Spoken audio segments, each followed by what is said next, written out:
चलिए मेरे प्यारे स्टूडेंट्स, हम लोग चलेंगे अब थोड़ी सी बेसिक आप लोग देख रहे हैं, ये आ रहा हूँ लाइव में। ठीक है, तो आप लोगों ने इसको देखा जरूर होगा।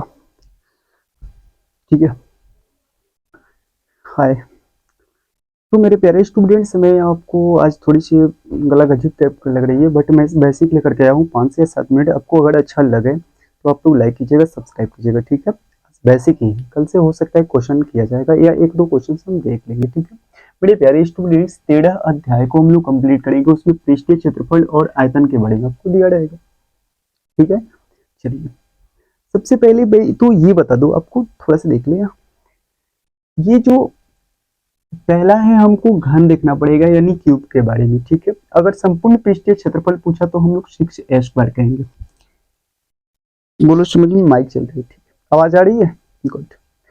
तो हम लोग 6a² चलेंगे, लेकिन वही उसका वक्र पृष्ठीय क्षेत्रफल पूछा तो हम लोग 4a² कहेंगे। समझ गए कि नहीं समझ गए? मेरी बात समझो, ऐसा क्यों होता है? अगर हम घन देखेंगे, डब्बा देखेंगे, तो एक पृष्ठ ये हुआ, तो एक पन्ने का क्षेत्रफल लंबाई गुना चौड़ाई यानी a², क्योंकि ये वर्ग है ना, क्योंकि ये वर्ग है तो जो ये a था और यही a है, तो a में a से गुना करेंगे तो हमारा क्या मिले? a²। और ऐसा जो है a² एक पृष्ठ का क्षेत्रफल हुआ, ऐसा हमारा पृष्ठीय क्षेत्रफल, उसमें कै गो पन्ना है? तो 6, यानी 6 राउंड से हमारा वर्ग बनता है यानी घन बनता है। तो 6 यानी 6a² पूरा करेंगे। परंतु उसमें से अगर वक्र पूछा, वक्र का मतलब क्या होता है? कम चला हुआ, यानी चारों तरफ से देखने के लिए, एक तरफ, दो तरफ, तीन तरफ और चार तरफ, चार तरफ से देखने के लिए ऊपर नीचे छोड़ देना है, यानी 4a² हो जाएगा। आई होप समझ में आया होगा।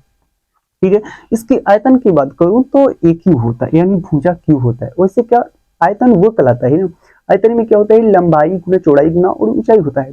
तो इसका अगर लंबाई मान लेते हैं हम, ए मानते हैं, ठीक है, और चौड़ाई ए मानते हैं, तो ऊंचाई जो हुआ वो भी क्या हुआ? ए, क्योंकि वो वर्ग से बनता है। घन क्या से बनता है? वर्ग से बनता है। होप समझ में आया होगा। तो हमारा हो जाएगा ए क्यू। आई होप कि पहला हम लोग घन के बारे में समझ गए होंगे। ठीक है प्यारे स्टूडेंट, आगे चलते हैं। देखिए घनाभ जो गण है ना, घनाभ, घनाभ को हम लोग को वाइट के भी नाम से जानते हैं। संपूर्ण पृष्ठीय क्षेत्रफल 2 into L B plus B H plus L H. आप चाहे तो इसकी नोट्स भी तैयारी कर सकते हैं, नोट्स तैयार कर लीजिए, मतलब अच्छा रहेगा। ठीक है, जब हम लोग एक्सरसाइज करें